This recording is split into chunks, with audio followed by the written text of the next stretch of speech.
Chapter 18. The next morning, I wake exactly 23 minutes before my alarm is set to buzz because our phone won't stop ringing. Get the phone, Lindsay yells. Stop yelling, Dad yells. Stop yelling at me to stop yelling. I grab the phone and push the talk button. Hello? Hey, David. The voice makes my heart pound. David? Tommy Murphy asks. That's you, right? I hold my breath, remembering Jack's warning about staying away from Tommy. That kid's crazy mean.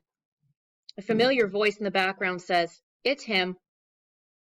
Okay then, Tommy says. Wanted you to know everyone at Harmon's wearing a bathing suit today. It's bathing suit day.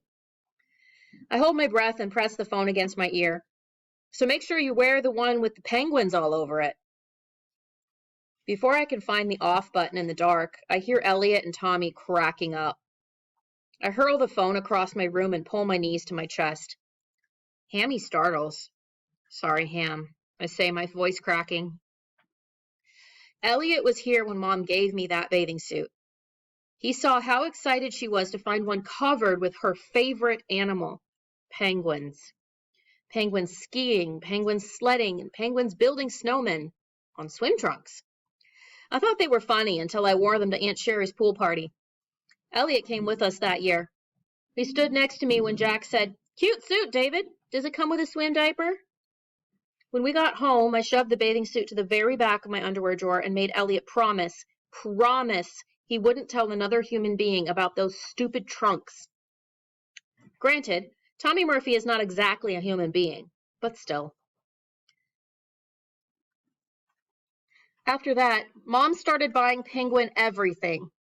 She gave me penguin earmuffs, Lindsay got penguin earrings, penguin school folders, and several pairs of penguin pajamas. Dad got penguin boxer shorts in 6 different colors, and tiny penguin statues began appearing all over the place.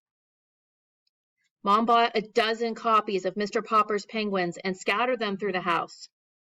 Once, during dinner, Mom left the table and called the Philadelphia Zoo. When I heard her ask about buying a real penguin, I got excited. I thought it would be fun to have a penguin, except we'd probably have to keep the air conditioner blasting, even in winter. I thought, Dad got up so fast his chair fell over. He grabbed the phone from Mom's hand, hung up, and started screaming about responsibility and reality. Lindsay kept eating. I yanked the blanket over my head and moaned, Elliot, you lousy, stinking, rotten. What if Tommy Murphy tells everyone at school about my penguin bathing suit? What if the red-haired girl finds out? What if Tommy Murphy throws me over a railing? I pulled the blanket over my head and watched light streaming through the window. I should tell everyone that Elliot slept with Boo Boo Bear until he was 10 and a half. I say to Hammy, but I am too nice to do something like that.